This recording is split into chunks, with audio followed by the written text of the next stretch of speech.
Start studying with Pranav राज। और अभी time हो रहे हैं around, let me get the watch, या सो अभी टाइम हो रहा है अराउंड 1:20, ठीक है। और आज की इसमें हम लोग बात करने वाले हैं फोर्स एंड फ्रिक्शन के बारे में।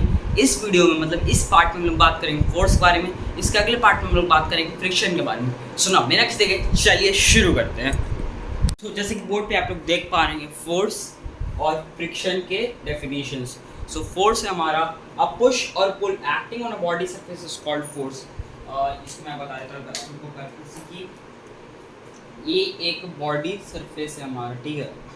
और इस पे हम लोग यहाँ से ऐसे धक्का दे रहे ताकि ये इधर मतलब फॉरवर्ड मूव करे, ठीक है। ये हम लोग इस पे धक्का दिखा रहे हैं ताकि ये फॉरवर्ड मूव करे, तो इसी को हम लोग कहते हैं फोर्स, ठीक है। इसको इरेज करता हूँ मैं, और हम समझते हैं फ्रिक्शन क्या है। फ्रिक्शन की बात। Friction is a force which opposes motion. Friction भी एक तरह का फोर्स ही है जो कि मतलब मोशन के अपोज में रहता है। जैसे कि मान चलिए हमारा बॉडी है, ठीक है, हम लोग इसको पुश कर रहे हैं इधर साइड की ओर, ठीक है। अब ये जो है यहाँ नीचे भी तो फोर्स लग रहा होगा, तो ये यहाँ पे जो फोर्स लगेगा वो इधर की ओर जाएगा, ठीक है। आप लोग कभी टेबल आगे करते हो किसी में, यही चीज़ मैं इसको आगे कर रहा हूँ, ठीक है। ये इधर मैं फोर्स क्या लग रहा हूँ, उधर लगा रहा हूँ, तो फोर्स इधर लग रहा है। और यहाँ नीचे एक अपोजिट डायरेक्शन में इसका फोर्स लग रहा है, जिसको हम लोग कहते हैं फ्रिक्शन, ठीक है। लेकिन मैं जैसे बात बोला था कि स्टार्टिंग में वीडियो का कि हम लोग इस वीडियो में फोर्स के बारे में बात करेंगे, तो हम लोग इस वीडियो में फोर्स के बारे में बात करेंगे। बस जस्ट छोटा सा मैंने यहाँ पे एक दे दिया आप लोग को एक्सप्लेनेशन फ्रिक्शन के बारे में। अब मैं इसको इरेज करता हूँ और आप लोगों को मिलता हूँ इफेक्ट्स ऑफ फोर्स के साथ, ठीक है। जैसे कि बोर्ड पे आप लोग देख पा रहे होंगे इफेक्ट्स ऑफ फोर्स, ठीक है। सो 4 इफेक्ट्स मैंने यहाँ पे लिखे हैं। सबसे पहला इफेक्ट है can change the direction of moving body, ठीक है। अब ये जैसे मान के चलो हम लोग यहाँ ले लेते हैं, ठीक है। ये एक हमारा बॉडी है। अब ये हम लोग ये मतलब मान के चलो इस डायरेक्शन में कर इस डायरेक्शन में फोर्स लगा रहे, लेकिन अचानक से क्या किए हम लोग इस डायरेक्शन में आके इस डायरेक्शन में फोर्स लगाएंगे। यहाँ पे इस बॉडी का डायरेक्शन हो गया चेंज। है किसकी वजह से चेंज हुआ? फोर्स की वजह से, ठीक है। आई होप आपको पहला पॉइंट क्लियर हो गया होगा। नेक्स्ट पॉइंट देखते हैं जो कि हमारा stop the moving body. Can stop the moving body. मान के चलो ये बॉडी इधर मूव कर रहा है, ठीक है। अब हम लोग यहाँ पे क्या किया, फोर्स लगा दिया यहाँ पे कि नहीं अभी उठेगा। और ये फॉर एग्जाम्पल यहाँ पे लोग कार ले सकते हो, ठीक है। मान के चलो हम लोग एस्केलेटर दे रहे हैं, सब जा रहा है, गाड़ी सही जा रहा है, सही जा रहा है। अब ब्रेक लगा दी, वहाँ फोर्स लग गया, फोर्स लगा, गाड़ी मूव हो गई, ठीक, स्टॉप हो गई मतलब, सॉरी। अब थर्ड हमारा can change the speed of a moving body. अब स्पीड ऑफ मूविंग बॉडी मैं मान के चलो ये एक ऑब्जेक्ट, इस पर फोर्स लगा रहा हूँ 10 की स्पीड से। 10 की स्पीड से सब लोग आ नहीं सकते, बहुत ज़्यादा हो जाएगा। एक मान चलो 10 की स्पीड से हम लोग इस बॉडी पे फोर्स लगा रहे हैं। अब अचानक से इस पर हम लोग क्या किए, इसको हम कर दिए 15। तो यहाँ पे स्पीड इसका भी चेंज कुछ ना कुछ होगा, तो ये स्पीड भी चेंज हुआ। अब हमारा लास्ट है change the shape of a body. और यहाँ पे हम लोग पेपर का एग्जाम्पल लेते हैं, जैसे या फिर चलो चश्मे का एग्जाम्पल लेते हैं। चश्मा भी कुछ इस शेप में, ठीक है। अभी अब मैं फोर्स लगाया, इसको मोड़ दिया, इसको इन दोनों को बेंड कर दिया, शेप चेंज हो रहा है, ठीक है। नहीं तो फिर हम लोग पेपर का भी ले सकते एग्जाम्पल। और हाँ, ये इस चीज़ का मैं एग्जाम्पल नहीं दे रहा, मैं फुल ग्लासेस का एग्जाम्पल दे रहा हूँ, ठीक है।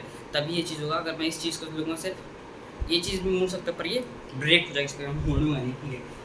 मैं एक यहाँ पेपर का एग्जाम्पल हम लोग ले लेते हैं। जैसे पेपर यहाँ पे हम लोग ऐसे होता है, और उसके बाद फिर हम लोग उसको अगर ऐसे मतलब कैसे होता है, हाथ में से लेके ऐसे कर दिए तो वो मुड़ जाता है ना, ठीक है। उसी को हम लोग कहते हैं change the shape of body. आप लोग समझ गए होंगे, ठीक है। सो आई होप आप लोग को इफेक्ट्स ऑफ फोर्स समझ आ गया हो। अब मैं इसको इरेज करता हूँ, मिलता आप लोग को टाइप्स ऑफ फोर्सेस के साथ, ठीक है। सो बोर्ड पे आप लोग देख पा रहे हैं डिफरेंट टाइप्स ऑफ फोर्स, जिसमें से पहला फोर्स है कॉन्टैक्ट फोर्स। ये होता है हमारा a force acting between two bodies with a physical contact between them is called contact force. Contact force का एग्जांपल हो गया muscular force. Muscular force is a force that is the result of action of muscles.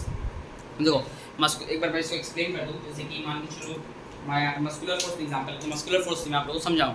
Muscular force मान के चलो हम लोग weight lifting लेके चलते हैं। वेट लिफ्टिंग मान के चलो ये दो डंबल्स में, फॉर एग्जांपल ये मार्कर्स नहीं, फिलहाल अभी डंबल्स है, ठीक है। सो इसमें वेट लिफ्टिंग क्या होगा, जैसे कि मैं ऐसे कर रहा हूँ, ये एक फिजिकल कॉन्टैक्ट हम दोनों के मतलब ये बॉडी, ये भी बॉडी, मेरा भी एक बॉडी, फिजिकल कॉन्टैक्ट दोनों में हो रहा है। अब मैं यहाँ पे फोर्स लगा रहा हूँ, तो इसे हम लोग कह रहे हैं मस्कुलर फोर्स। ऐसी मस्कुलर फोर्स को हम लोग डिफाइन कर रहे हैं एज अ कॉन्टैक्ट फोर्स। बात फिर हमारा था नॉन कॉन्टैक्ट फोर्स। अब नॉन कॉन्टैक्ट फोर्स क्या होता है? जस्ट इसका अपोजिट कॉन्टैक्ट फोर्स का। The force acting between two bodies but doesn't require physical contact between them is known as non contact force. उसके बाद फिर ग्रेविटेशनल फोर्स, आई थिंक सब जानते होंगे। इलेक्ट्रोस्टैटिक फोर्स और मैग्नेटिक फोर्स, ये तीनों फोर्स तो आई थिंक सब जानते होंगे क्या होते हैं, ठीक है। नहीं पता तब तक मैं आप लोग बता देता हूँ, अगर नहीं पता तो ग्रेविटेशनल फोर्स क्या होता है? The force of attraction that pulls objects towards of the earth surface is known as gravitational force. अब ग्रेविटेशनल फोर्स तो सबको पता है, सर आइजैक न्यूटन वाला। आई डोंट थिंक सो इसमें मतलब बताने की जरूरत है। हाँ, ये कब लॉन्च हुआ तो मैं आप लोग बता देता हूँ, मतलब कब डिस्कवर किया सर आइजैक न्यूटन में। तो सर आइजैक न्यूटन ने इसको 1687 को ये डिस्कवर किया था, ठीक है। उसके बाद फिर हमारा सेकेंड है इलेक्ट्रोस्टैटिक फोर्स, ठीक है। इलेक्ट्रोस्टैटिक फोर्स और मैग्नेटिक फोर्स दोनों एक ही हैं, ठीक है। बस इलेक्ट्रोस्टैटिक फोर्स में हमारा होता है चार्ज पार्टिकल्स, इसके अंदर होता है हमारा नॉर्थ पोल साउथ पोल, मतलब मैग्नेटिक पार्टिकल्स, ठीक है। अब दोनों का मैग्नेटिक बारे में ये डेफिनेशन था इलेक्ट्रोस्टैटिक फोर्स का। The force acting between charge particles is known as electrostatic force. उसके बाद फिर हमारा magnetic force, the force exerted between two magnets और between a magnet and a magnetic material such as iron is called magnetic force. और इसमें भी वही same चीज़, कुछ होते हैं हमारे ये क्या कहते हैं लॉज, जैसे कि लॉस प्रॉपर्टी जो पहले जैसे कि अगर प्लस पार्टिकल्स एक साथ होंगे तो ये दोनों रिपल्स करेंगे, फिर प्लस माइनस पार्टिकल्स होंगे तो ये दोनों अट्रैक्ट होंगे, मतलब ये दोनों अट्रैक्ट होंगे, रिपल्स होंगे, ये दोनों अट्रैक्ट हो जाएंगे, ठीक है। यही सब चीज़ होता है, ये हमारा रिपल्स, ठीक है, रिपल्स भी निकलती है, ULSE होता, ये हमारा अट्रैक्ट, ठीक है। वही मतलब सेम चीज़ है, प्लस रिपल्स, प्लस माइनस मतलब अपोजिट अट्रैक्ट और सेम रिपल्स। सेम वाला मैग्नेटिक फोर्स में भी नॉर्थ रिपल्स हो जाएगा, उसके बाद फिर नॉर्थ साउथ अट्रैक्ट, मतलब सेम अपोजिट पोल से तो ये अट्रैक्ट होगा और सेम पोल से तो वो हो जाएगा रिपल्स। सो आज की इस वीडियो इतना ही, मिलते हैं आप लोग नेक्स्ट वीडियो में, तब तक नाइस। और आपको ये वीडियो अच्छा लगा तो please do like, share and subscribe to channel.